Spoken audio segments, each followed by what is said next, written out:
একের পর এক মিসাইল হামলায় ক্ষতিগ্রস্ত ইরানের ইস্পাহান পরমাণু কেন্দ্র। শনিবার পরমাণু কেন্দ্রটি লক্ষ্য করে দফায় দফায় বিমান ও মিসাইল হামলা চালায় ইসরায়েল। স্যাটেলাইট থেকে ধারণ করা ভিডিওতে দেখা যায় হামলায় ব্যাপক ক্ষয়ক্ষতি হয়েছে সেন্ট্রিফিউজ উৎপাদন ইউনিটের। ইরানের পশ্চিমাঞ্চলে বিশেষ করে ইস্পাহান পরমাণু কেন্দ্রে হামলার পরিধি বাড়িয়েছি। আমাদের লাগাতার হামলায় পরমাণু কেন্দ্রটির ব্যাপক ক্ষয়ক্ষতি হয়েছে।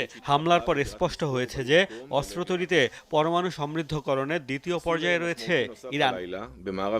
ইসরায়েলি হামলায় গেল 24 ঘন্টায় সবচেয়ে বেশি ক্ষয়ক্ষতি হয়েছে কোম শহরে। হামলায় বিস্ফোরণের পর আগুন ধরে যায় একাধিক বহুতল ভবনে। হামলা হয় মিসাইল স্টোরেজ ও লঞ্চিং সাইটও। আকাশ প্রতিরক্ষা ব্যবহার করে বেশ কিছু ইসরায়েলি ক্ষেপণাস্ত্র ধ্বংসের দাবি করে তেহরান।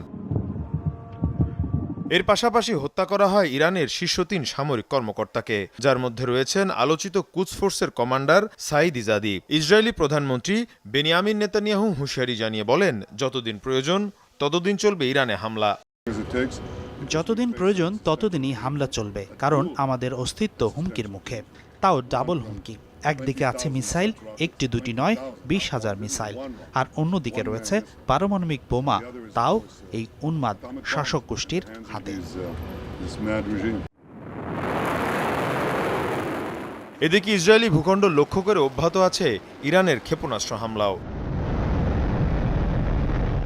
শনিবার এই ভিডিও প্রকাশ করে ইরানের বিপ্লবী গার্ড বাহিনী IRGC, যাতে দেখা যায় ইসরায়েলি ভূখণ্ড লক্ষ্য করে বিভিন্ন পাল্লার ক্ষেপণাস্ত্র ছোড়া হচ্ছে, যার মধ্যে রয়েছে ব্যালিস্টিক এবং cruise missile.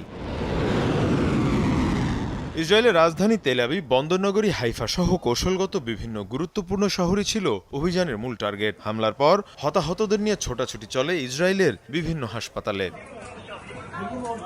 Mir Mushfiq Ahsan, Jamuna news.